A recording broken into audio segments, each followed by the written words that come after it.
I'm Grant from Randic Physiotherapy. Today we're going to talk about placebo effect. It's a very misunderstood subject for a number of reasons. Majority of people who think about placebo think about an effect that happens just randomly in a research project. Every proper research project should have a control group. The control group is the one that's given something that doesn't work. Say, take for example a drug trial.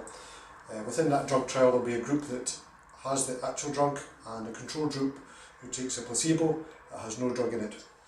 The point of the research control group is that they do not know. Nobody knows who's taking what.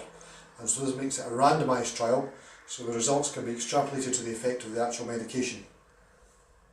Placebo effect is an interesting subject and it's been investigated very deeply in the last 10-20 years and it's actually been proven that it is an actual physiological and psychological effect.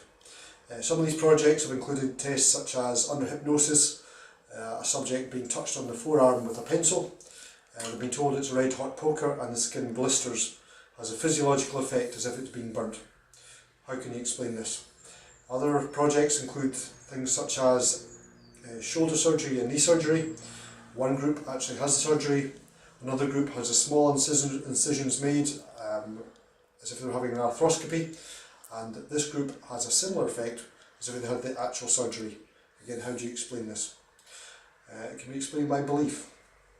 And the research has shown that your brain, the subconscious part of your brain, can control the circulation at any part of the body, but you actually have to truly believe that something is going to happen there, a physiological effect is going to happen. So if you truly believe you are actually being burnt, you can create a burn effect in that part of the skin.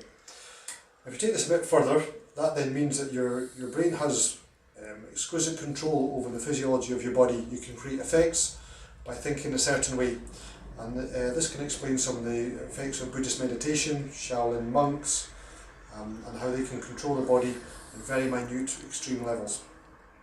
This only happens through training. If it's consciously, it has to be through training.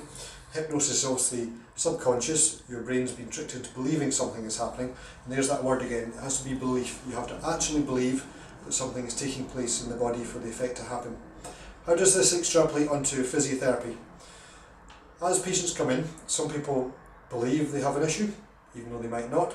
Some people might believe they're not going to get better. Another person might come in with the same issue as another who doesn't believe, and they will believe they're going to get better. So there's all different ranges of psychological states of patients coming into the treatment room. Generally, people who believe they're going to get better and are positive about the outcomes generally have a better outcome than those patients who come in and have a pessimistic belief about their ailment or their illness or their injury and do not believe they're going to get better.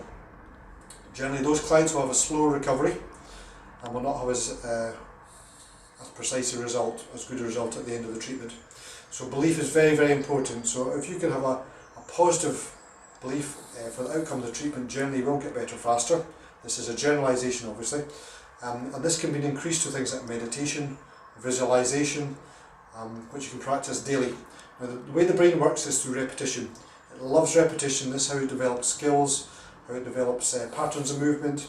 You have to repeat, repeat, repeat, repeat. Take driving for instance. When you drive, your hands and feet and your brain all do different things within milliseconds with you hardly thinking about it. You can drive for 10 minutes, suddenly come to yourself and realise you've not actually thought about the driving for the last 10 minutes. The subconscious part of your brain is controlling this, and it's because you've done it many, many, many, many times, and there are deep subconscious patterns controlling it. This can be applied to injury rehabilitation. You can practice the belief of getting better. You can practice the positive thinking. You need to practice the exercises.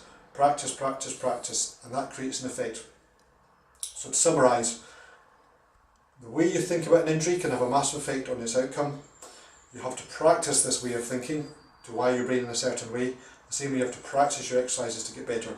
So your brain and your body are extrinsically linked, as I've said in previous videos, and this is extremely important for the general outcome. Thank you.